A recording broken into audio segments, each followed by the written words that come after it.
Hello বন্ধুরা, আমি টুম্পা নদিয়ার ছোট্ট একটি গ্রাম থেকে বলছি।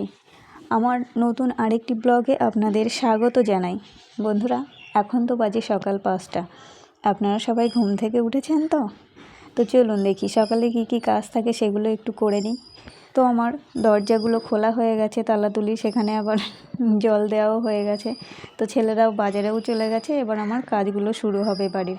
এখানে উঠোনে একটা আম পড়ে আছে, দেখুন আমটা ভালো ছিল না, কুড়াতে পারলাম না। যাই হোক, ওগুলো অন্য কারোর কাজে লেগেছে। ফুলগুলো তুলবো, কিন্তু এখন না, ফুলগুলো তুলবো কাজ সারার পর, স্নান সেরে এসে পুজোর সময় তুলবো। কারণ গাছটা উঠোনেই আছে, তো সেজন্য ফুল তুলতে কোনো অসুবিধা নেই, সেজন্য তখনই তোলা যাবে। তো এখানে মুরগিগুলো খুব ডাকাডাকি করছে, চলুন তো দেখি মুরগিগুলো ছেড়ে দিই। খুব চিৎকার চেঁচামেচি করছে, ওদেরকে আগে ছাড়ি, তারপরে অন্য কাজ করব।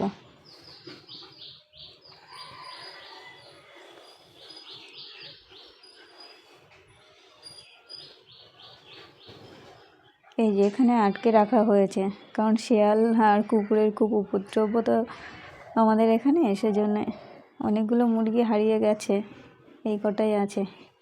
এটার আবার শরীর খারাপ, এই ঝিমঝিম করে বেড়াচ্ছে, অন্যদের মতো তো চটপটে না। দেখুন দেখুন, একটু ঝিম ধরে আছে। তো এদেরকে বাইরে তাড়িয়ে দিই, দেখি বাড়ির বাইরে। এই আবার এই আমটা খেতে শুরু করেছে। আচ্ছা, তুমি খেয়েই নাও।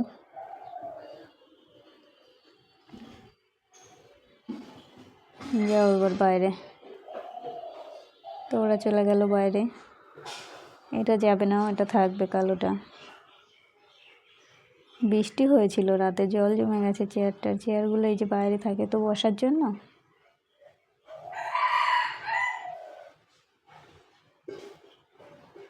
তো উঠোনে কিছু আশফলের বীজ পড়েছিল, কেউ খেয়ে ফেলেছে হয়তো, আমি সেই বীজগুলো কোড়াচ্ছিলাম। কেননা আশফলের বীজ তো, ওগুলো আমার দেখতে খুব ভালো লাগে। এই দেখুন, আরও কিছু কুড়িয়ে পেয়েছি, সেগুলো আমি রেখে দিয়েছি যত্ন করে, এগুলোও রাখবো। তো চলুন দেখাই সেগুলোকে।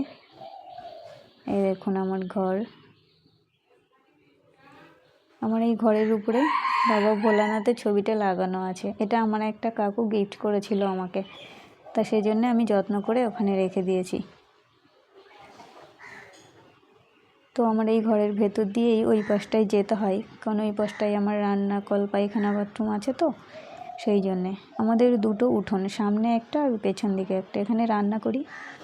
তো উনুনটা ঢাকা হয়নি রাতে, বৃষ্টিতে ভিজে পুরো জবজবে হয়ে গেছে, কাঠগুলোও তেমনি তোলা হয়নি। গাছে আর একটাও আম নেই, আমগুলো সব ফুরিয়ে গেছে। এখন সকালবেলা উঠলেই গাছটার দিকে তাকালে মনটা খারাপ হয়ে যায়। আগে কত আম ছিল, রোজ দেখতাম আর পারতাম।